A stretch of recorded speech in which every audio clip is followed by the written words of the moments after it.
গতকাল শুক্রবার ছিল, বরাবর বাসায় আমাদের সবার ইফতারি দেওয়ার। তো আমি বিকেলবেলা 5টার দিকে পৌঁছে গেছিলাম বরাবর বাসায়, আমার পাশের বাসা।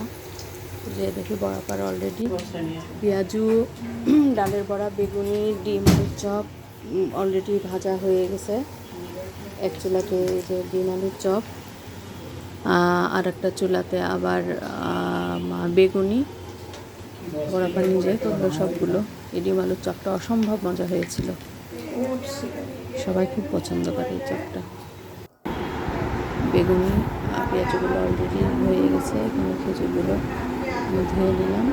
পাশের বাটিতে দই চিড়া খাবে সবাই, চিড়াটা ভিজিয়ে রাখা হয়েছিল। ফল এখানে নাশপাতি, তারপরে মালটা সব কেটে রেডি করে রেখেছি। আমি আর ভাবি শুধু টেবিলে প্লেটগুলো সাজাচ্ছিলাম।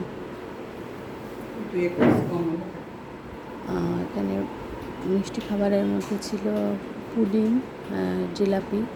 পুডিংটা বড়াপা আগে বানিয়ে ফ্রিজে রেখে দিয়েছিল ঠান্ডা হওয়ার জন্য।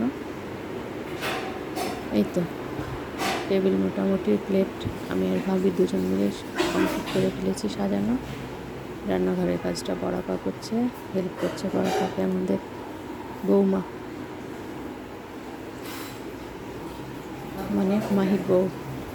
এই তো মোটামুটি প্লেট প্রায় সাজানো শেষের দিকে। আর বাকি যে আইটেমগুলি আছে সেগুলো প্লেটে আমরা দিই না, আলাদা আলাদা করে রেখে দিই। যেমন তরমুজ, তারপরে ছোলা, এগুলো সব আলাদাই থাকে। পরে যার যে পরিমাণ লাগে সেই পরে ইচ্ছা মতো তুলে নিয়ে খেয়ে নেয়। তো এই টেবিলটা সাজানো শেষ। লিভিং রুমে আর একটা টেবিল আছে, ওটা বাচ্চাদের জন্য। মানে ওরা ভাই বোনরা সবসময় একসাথে বসে খেতে পছন্দ করে, এই জন্য আলাদা টেবিলে রেখে দেওয়া হয়েছে। পাশের টেবিলটায় আমি লেবু আর চিনি শরবতটা বানিয়ে নিচ্ছি। চিনিটা আগে ভিজিয়ে রাখা হয়েছিল। তো চিনি দিয়ে লেবু শরবতটা বানানো মোটামুটি কমপ্লিট। এখন রেডি করা হবে দই চিড়া। তো দই চিড়া রেডি করার জন্য এই যে দইটা, এই দইটা খুব ভালো মজার একটা দই, এটা মাগুরার দই, দুলাভাই নিয়ে আসছে। তো এই মাগুরার দই দিয়ে চিড়া কলা দিয়ে মাখানো হবে। আমরা ইফতারির শুরুতে এটা সবাই খাই। এটা আমি রেডি করলাম, দই কলা চিড়া দিয়ে রেডি করে সবার জন্য আলাদা আলাদা বাটিতে তুলে রেখে দেওয়া হলো। ইফতারির সময় পরিবেশন করা হবে। এটা খেতে খুব মজা লাগে, অসম্ভব টেস্টি একটা খাবার।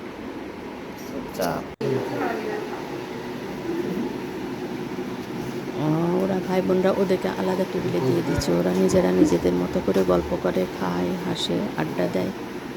এই জন্য ওদের আলাদা রুম আর আমাদের আলাদা। আমরা ডাইনিং টেবিলে ছিলাম, ওরা পাশের রুমের লিভিং রুমের আরেকটা ডাইনিং টেবিল আছে, সেখানে বসেছিল।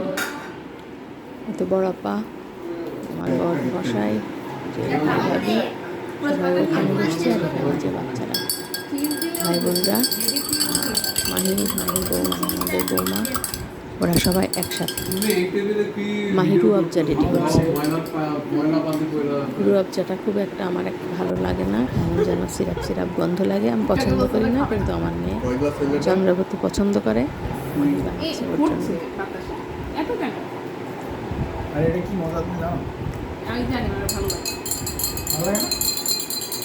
বিচ্ছিরি গন্ধ।